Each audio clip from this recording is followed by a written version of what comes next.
야곱에게 주신 축복의 약속이라는 제목의 말씀으로 하나님 말씀 선포하도록 하겠습니다. 한 30년 전에 이렇게 생각하면 정말 가기 싫었던 곳이 하나가 있었습니다. 군대였습니다.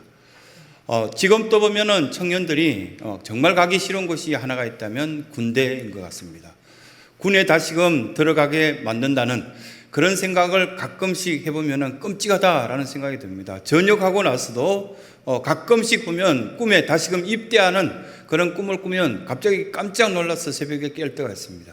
그만큼 가기 싫은 곳이 군대구나. 군대가 그만큼 절제되어야 되고 통제받아야 되고 여러 가지 어려움이 있는 그곳. 여자분들은 잘 경험할 수 없었기 때문에 그냥 그런가 보다 이렇게 생각하지만 끔찍한 일들, 위험한 일들도 꽤 많고요. 너무너무 힘들었던 그 생각이 절여져 있기 때문에 다시금 군대는 가기 싫다. 요즘은 치과에 가기 싫습니다. 이 군대라는 것들을 이렇게 생각해 보면 청년 사역을 할 때도 보면 청년들이 이렇게 와서 이렇게 이야기합니다. 목사님 기도 부탁합니다. 왜 어떤 기도 제목이냐? 곧 신체 검사를 받는데 신검을 받는데 군대 가기 싫습니다. 그래서 제가 살을 찌우기로 했는데 108kg 이상은 면제된다고 해서 지금부터 살을 찌우기로 했습니다. 우리 청년들 한 100명에게 부탁했는데 초콜릿 사달라고 부탁도 하고 사탕을 사달라고 해서 내가 108kg만 넘으면 평생 동안 잊지 않고 내가 그것을 갚을 테니까 나에게 이렇게 살이 찔 수 있는 것들, 라면, 그 초콜릿 이런 것들만 잔뜩 사달라고. 이게 이렇게 오랫동안 청년 사역을 하면서 많이 경험했던 것 중에 하나거든요. 또 어떤 친구는 45kg 이하까지 빼려고요. 몸무게를 빼서 군에 가지 않으려고 애썼던 친구들도 꽤 있었습니다. 한 70kg 이렇게 되었던 아이가 한 달, 두 달 만에 40 몇 킬로까지 빼고요. 그렇게 했던 것들 보면 너무 안타깝고 얼마나 가기 싫은 곳이 군대면 그곳에 이렇게 가기 싫어서 저렇게 애를 쓸까. 너무너무 잔인하게 이렇게 행동했던 애들도 있습니다. 차에 뛰어들어서 교통사고를 당한 아이들도 있었습니다. 뼈가 부러지고 그렇게 했는데도 나중에 군에 간다라는 이야기를 들었을 때 낙심해 하는 아이들. 그리고 교회 문화 속에서 자랐던 아이들은 담배를 피우지 않거든요. 그런데 심지어는 하루에 3갑씩 담배를 피워서 폐가 망가져서 너 이제 군에 못 온다 이 말 듣고 싶어서 이렇게 크리스찬으로 평생 생활했던 그 아이가 신체 검사를 앞두고 담배를 3갑씩 피운 아이도 있었습니다. 그래서 이렇게 보면은 신체 검사를 받고 난 뒤에 막 기뻐서 뛰어왔습니다. 목사님, 저 이제 군에 안 가도 돼요. 면제래요. 이렇게 이야기하는데, 그래, 폐가 얼마나 망가졌더냐? 그랬더니, 아니요, 치질이라서 오지 말라던데요. 그런 애들도 있었습니다. 근데 실제 군 속에 들어가서 막 연세가 굉장히 드신 이렇게 할머니 군사님들이 장 선생 이제 군에 가면 어떻게 막 울시면서 이렇게 기도해 줬던 그 모습을 뒤로 하고 군에 떠나가 봤더니 군 속에도 사람 사는 것이고요. 살만하던데요. 딱딱 때에 맞췄어요. 밥도 주고요, 간식도 주고요, 체육복도 주고, 이상한 운동화도 주고, 다 주더라고요. 심심할까봐 가끔씩 사격도 시키고. 그래서 보면은 그걸 체험했더니 이게 저주가 아니라 축복일 가능성도 있구나. 평생 동안 남들은 경험하지 못했던 그 군 문화를 경험하고 난데 이건 저주라고 볼 수 없는 축복이다. 엄청난 많은 단련을 하고 아침마다 제가 아무리 작정해도 10km씩 저 혼자 뛰겠습니까? 그런데 10km씩 아침마다 뛰는 훈련을 시켜줘서 이렇게 보면 아주 건강한 모습으로 전역하여서 이렇게만 산다면 반드시 승리할 것 같다. 여기에 축복의 약속이 있는 것 같다. 이런 생각도 들었습니다. 하사한학교에서 훈련받을 때 그때 이렇게 힘든 어떤 이런 장소도 이겨내는데 세상의 어떤 생활들은 이겨내지 못하겠냐 이런 마음 참 많이 먹었던 것을 기억납니다. 수많은 사회학자들이 이렇게 이야기합니다. 이 특히 크리스찬들 문화 속에 이 교회 안이라는 울타리 속에 생활하고 있는 수많은 사람들이 생각하는 축복이 뭐냐? 우리들이 생각하는 성공이라는 것은 도대체 뭘기에 그렇게 모두 다 성공하기 위해서 기도도 하고 애를 쓰고, 그리고 또 그 직분이 도대체 뭘기에 수많은 사람들에게 상처가 되면서 수직 관계처럼 직분을 세워가는 그런 모습들이 있느냐.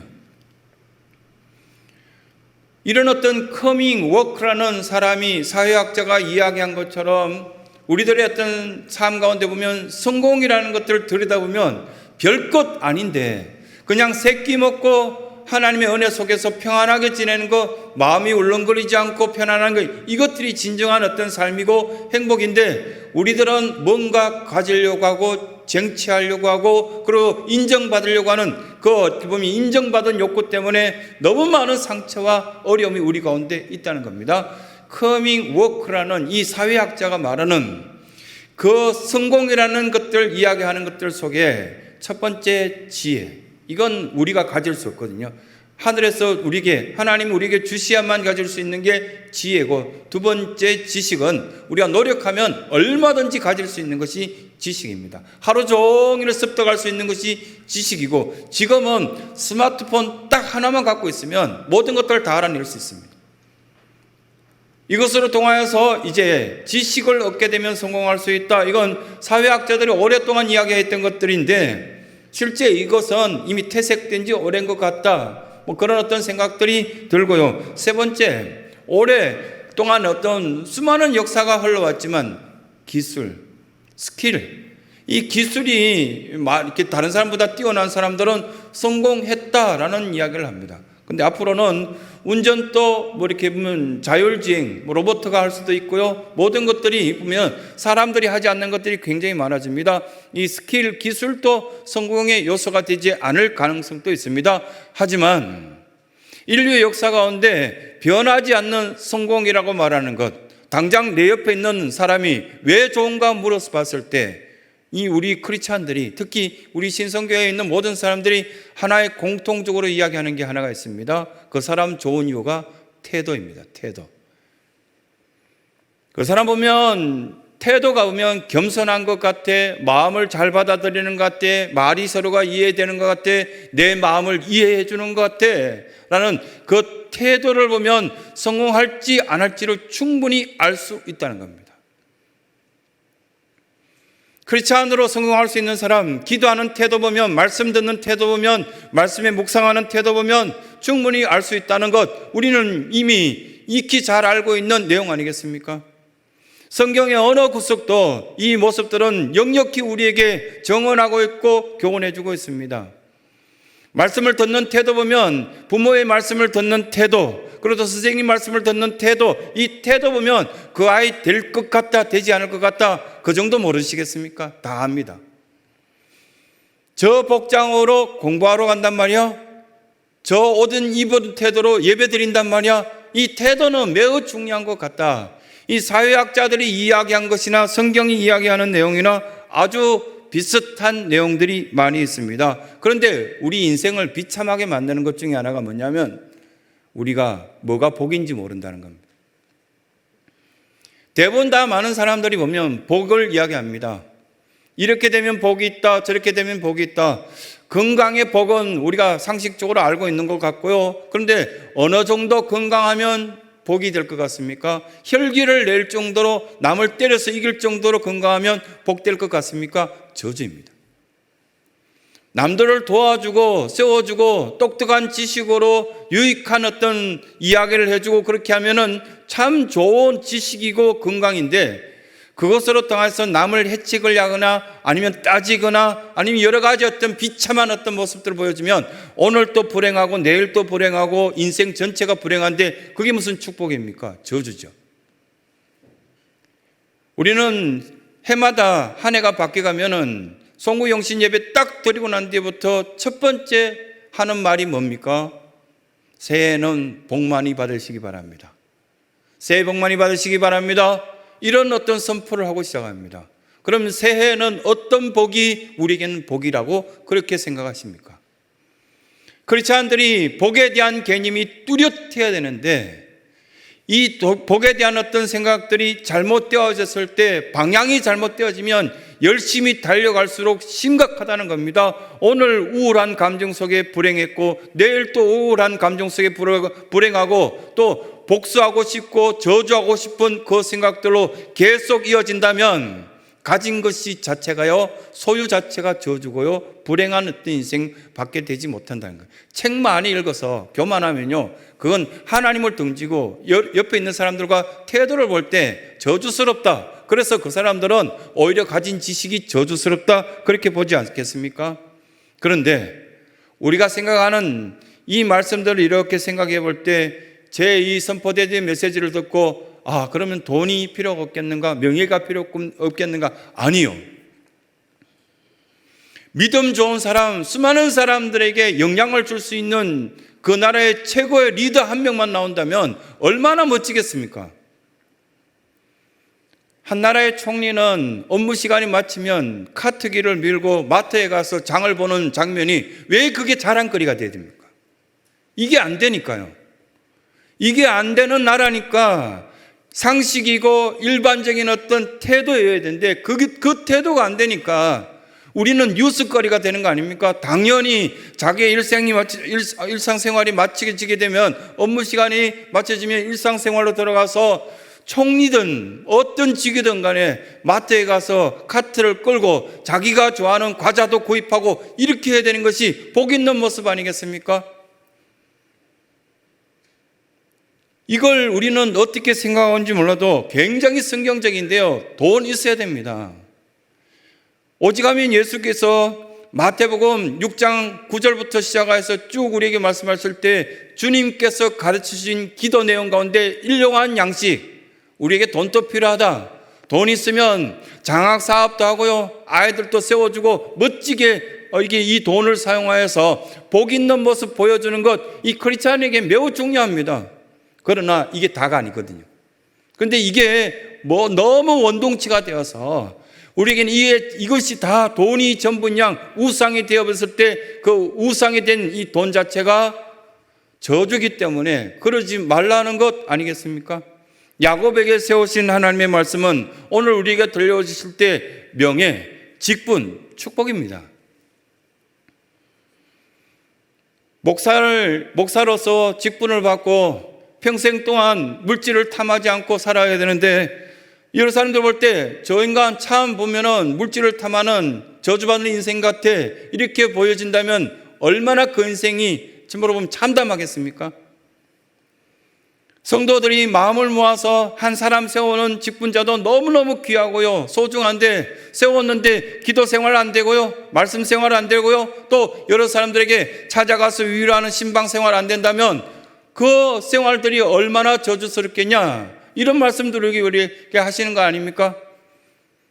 이 직분자들을 세웠을 때 그 직분은 굉장히 유익한 겁니다. 명예라는 것들은 소중한 겁니다. 하나님의 복입니다. 그런데 컨트롤 되지 않으면 저주가 됩니다. 돈이 저주가 되기도 하고요, 직분이 저주가 되기도 하고요, 너무너무 힘들지 않습니까? 그냥 목사로서 생활할 때 이 모든 것들이 복이 되어야 되는데 다른 사람들처럼 그냥 막 술도 마시고요, 막 그렇게 욕도 하고 그렇게 지내고 싶은데 그게 되지 않으면 얼마나 힘들겠습니까? 그런데 하나님께서 주신 면류관의 무게를 견뎌낼 수 있는 그 직분이 되셔야 돼요. 이게 컨트롤이 되지 않으면 이 관리가 되지 않는 그 모든 것들은 저주가 될 가능성이 있다. 그래도 새벽에 나와서 내가 아파하는 내 이웃들을 위해서, 주변에 있는 사람들을 위해서 기도하는 그 정도의 사람 되지 않아야 될까? 그런 말씀들을 우리에게 해주시면서 야곱을 세워서 축복하실 때 이 일들 하시기 위해서 하나님께서 우리에게 말씀하셨지 않았을까? 그 말씀 우리에게 하시는 겁니다. 그래서 몇 가지 우리에게 온 신성의 성도들에게 이런 교훈의 메시지입니다. 기대하는 복이 뭐냐? 첫 번째 무엇입니다.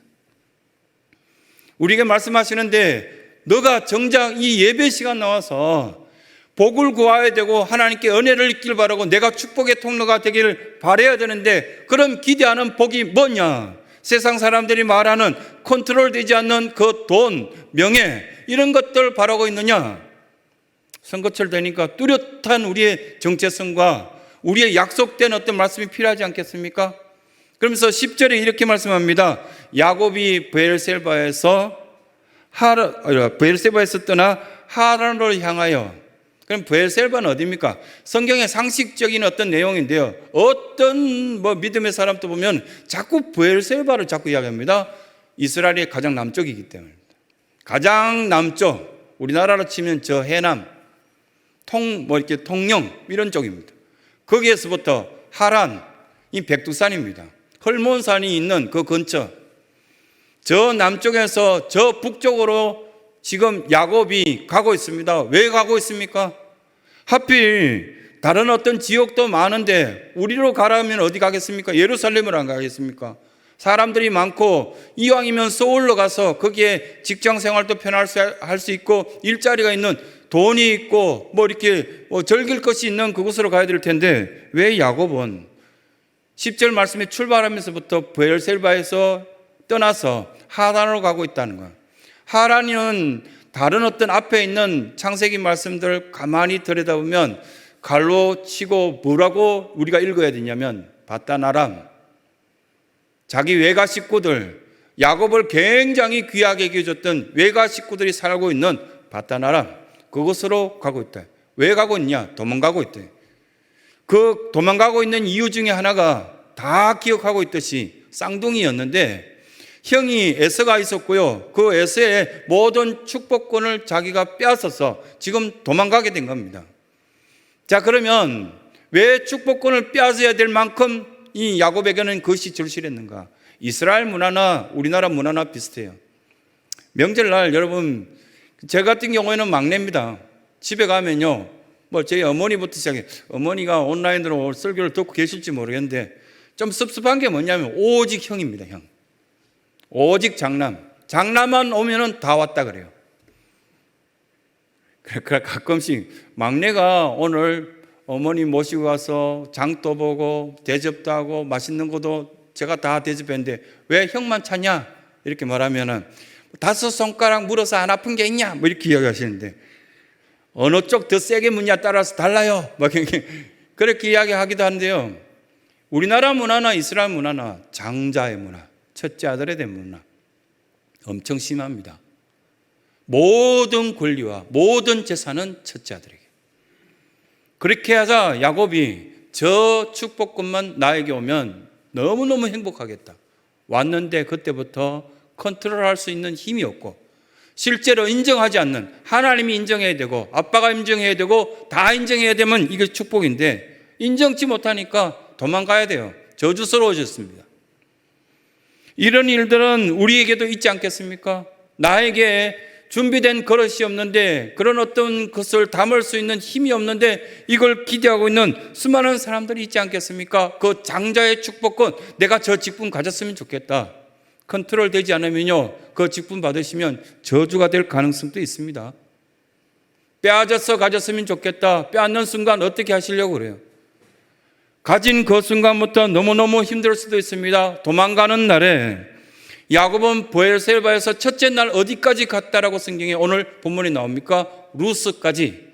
맨 마지막 절 우리가 19절에 읽었을 때 여기는 루스더라. 베델, 루스.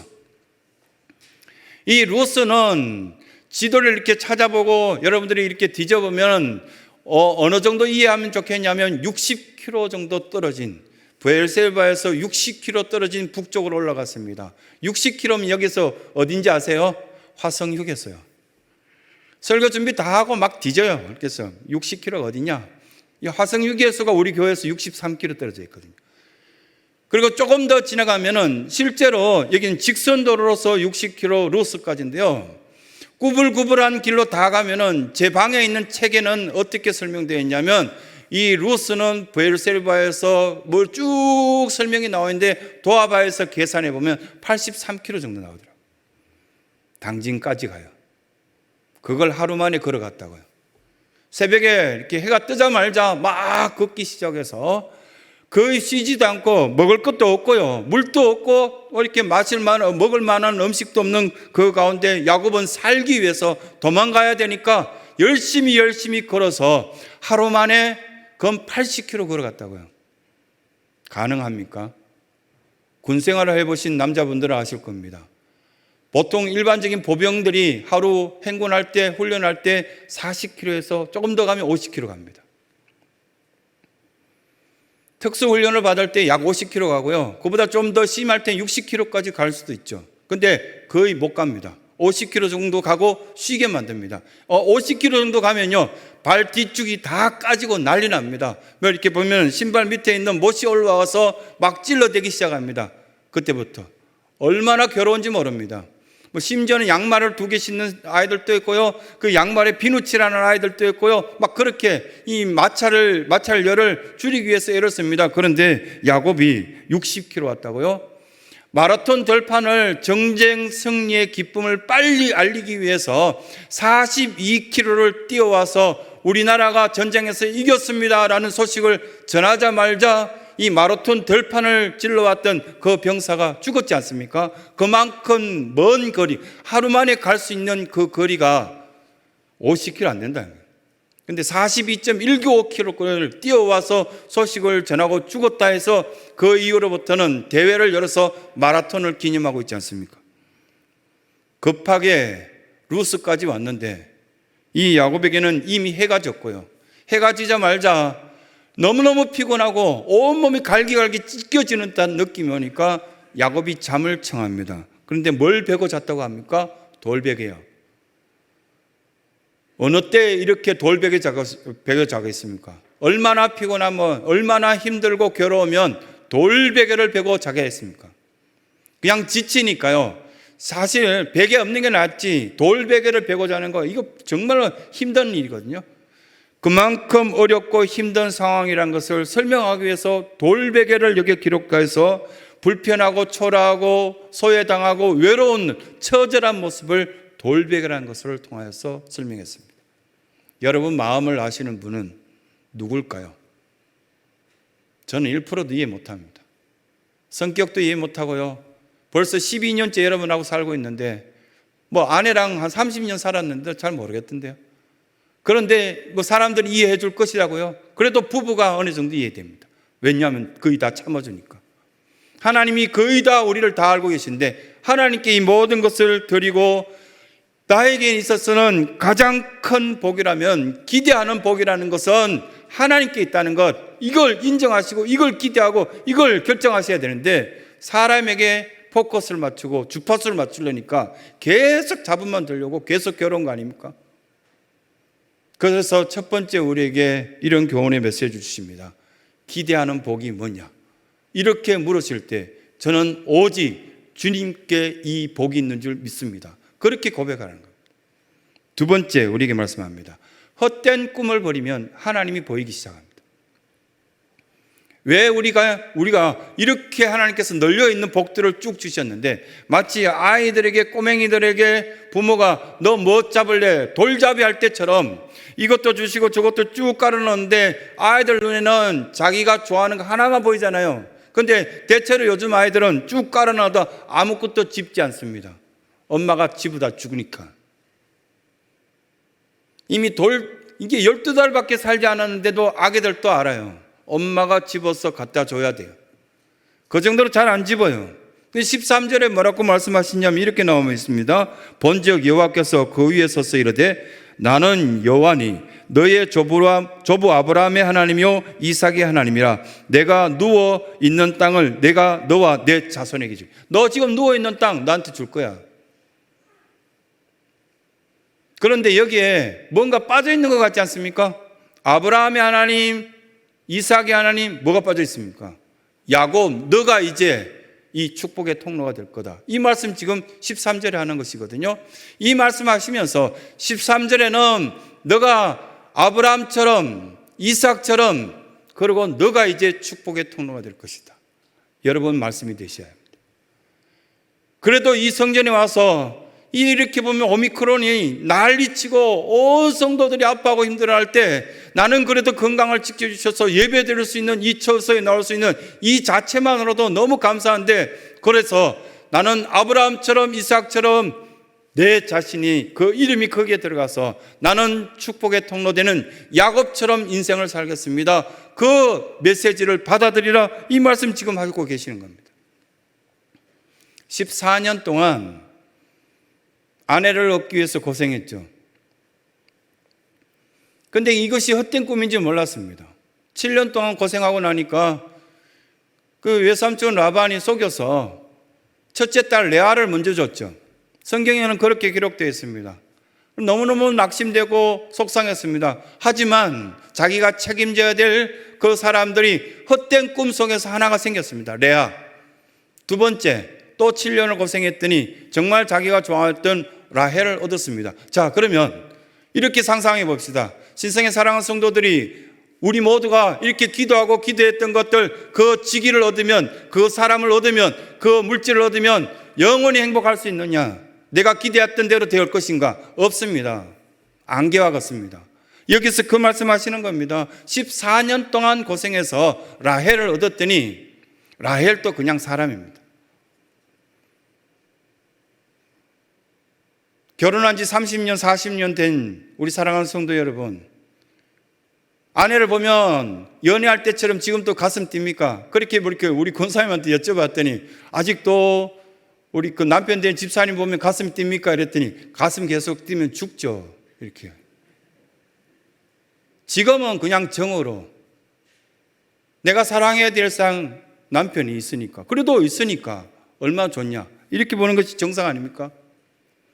그런데 14년 동안 고생해서 라헬을 얻었고 6년도 고생해서 재산을 얻었습니다. 그랬더니 그것 위에 기대되어졌던 가슴 뛰는 것이 아니라 책임만 늘었습니다.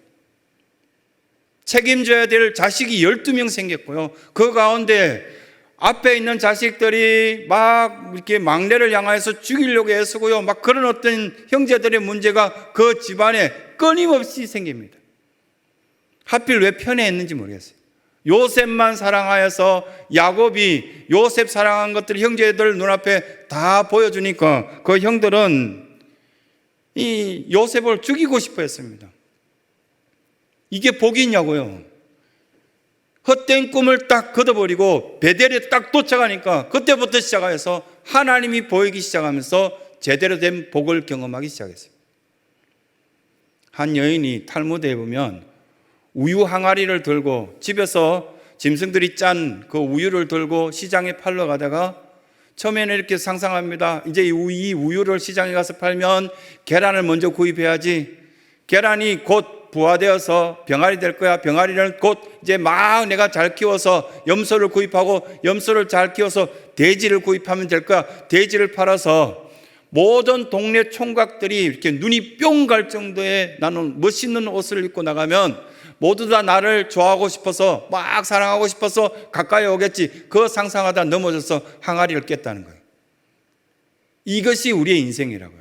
헛된 꿈을 꾸고 있고요. 그거 깨져버리면 다 날아간다는 거예요. 근데 탈무드에서 말하는 어떤 그 교훈들이 맨 마지막 이야기를 쭉 읽다 보면 어떤 생각이 드느냐면, 신앙을 가진 사람들은 거기에 흔들리지 않고 진리에 따라 살기 때문에요. 항아리에 뭐가 들어있든지 어떤 인생을 살아가든 어떤 일을 가든지 그렇게 낙심하지 않아요. 돈 좀 잃어버린다면 조금 지나면 하나님 더 채우실 것이다 믿고요. 이 코로나 바이러스도 지나가면 하나님은 더 큰 은혜 속에 나를 강건케 만들어 주실 것이다. 군대 생활이 어렵지만 나를 연단하시면 나는 더 멋진 요셉 같은 인물이 될 것이다. 그렇게 생각하는 것이 신앙이라는 겁니다. 상속받을 것이 뭐냐? 어떤 것을 상속받기를 바라느냐? 상속 줄 것이 뭐냐? 헛된 것을 주게 되면 헛된 것만 속에 싸움과 아픔이 생기지만 비전을 심어주고 꿈을 심어주고 말씀을 심어주게 된다면 우리 자녀들에게 상속되어지는 그것으로 통하여서 멋진 하나님의 은혜가 우리들 가운데 드러나게 될 것이다. 이 말씀 우리에게 하시는 겁니다. 그래서 이 말씀 보면 13절에는 야곱에게 약속합니다. 내가 땅을 너에게 축복으로 주겠다. 두 번째 14절에 보면은 너의 후손들 자손들에게 영원한 약속이 너로 통하여서 약속이 이루어질 것이다. 15절에는 함께 해주겠다. 이 말씀들을 이 야곱에게 해주었을 때 야곱은 깨닫게 되었습니다. 헛된 꿈을 버렸더니 하나님이 보이기 시작했다. 혹시 마음이 아직도 울렁거리고 우울한 감정과 공포스러운 어떤 생각 속에 사로잡혀 있습니까? 헛된 꿈을 한번 내려놔 보시기 바랍니다. 하나님은 살아계신다고 확신해 보시기 바랍니다. 하나님은 나를 지키실 것이다, 도우실 것이다, 하나님의 역사를 사모하기 원하는 그 순간 나로 통하여서 축복의 통로가 되는 그 은혜를 주실 것을 두 번째 말씀합니다. 세 번째, 이런 결론의 말씀을 드릴 수 있습니다. 약속된 베델이 나의 축복이라는 것. 약속된 말씀이 나에게는 축복입니다. 17절에서 19절까지의 말씀을 통하여서 보면은 이것은 하나님의 집이요 하늘의 문이다. 나는 하늘의 문을 이 시간 예배를 통해서 활짝 열고 들어와서 하나님의 은혜를 사모하면서 이것이 바로 하나님의 집이요 하늘의 문이다고, 내가 하나님의 그 은혜 속에 들어감을 통해서 새로운 출발 베델로서 새로운 어떤 역사를 우리는 경험하게 될 것을 확신하는 그 말씀을 우리에게 주십니다. 몇몇 성도들은 예배 은혜를 입고자 사모하는 많은 대부분 사람들을 비해서 하늘의 문을 열 생각도 없고 이것이 하나님의 집인지 기대하는 것도 전혀 없다면, 첫 번째, 이 기대하는 복이 있어야 되는데 그 복이 없을 수 있고요. 두 번째, 헛된 꿈속에서는 그 어떤 것도 얻을 수 없다는 것을 말씀하시고, 세 번째, 내가 지금 있는 하나님의 하늘의 문을 열 수 있는 이곳이 나에게는 복이다. 이 말씀이 나에게 와닿지 않는다면, 터치되지 않는다면 아무 소용이 없구나라는 말씀을 이 말씀 가운데 교훈하시는 것을 보게 됩니다.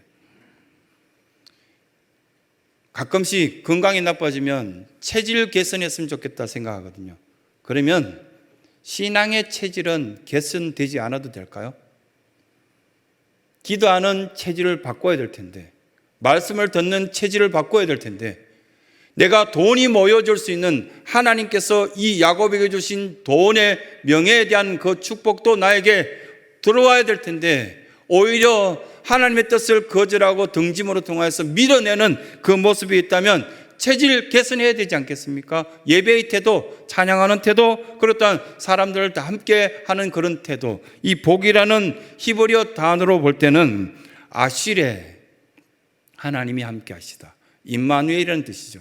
아시레, 하나님이 함께 하시는 것이 복이다 라고 우리에게 말씀하신 것을 보게 됩니다. 무디 목사님은 이렇게 이야기했습니다. 50% 순종하는 사람 100명보다 100% 순종하는 단 한 사람이 필요하다. 그 100% 순종하는 사람에게는 순간순간마다 기적을 보게 될 것이고, 순간순간마다 하나님께서 주신 축복을 함께 누리게 될 것을 말씀 가운데 교훈하셨습니다. 우리는 이런 고백을 함께 이 시간 하려고 합니다. 고단한 인생길, 힘겨운 오늘도 예수 내 마음 아시네. 이 찬양은 매우 소중하고 우리 성도들에게 꼭 고백되어질 찬양이라고 생각돼요. 한 주간 내내 찬양합시다. 고단한 인생길, 힘겨운 오늘도 예수 내 마음 아시네. 지나간 아픔도 마주할 세상도 예수 내 마음 아시네. 모두 일어나서 이 찬양을 결단의 찬양으로 올려드리도록 하겠습니다.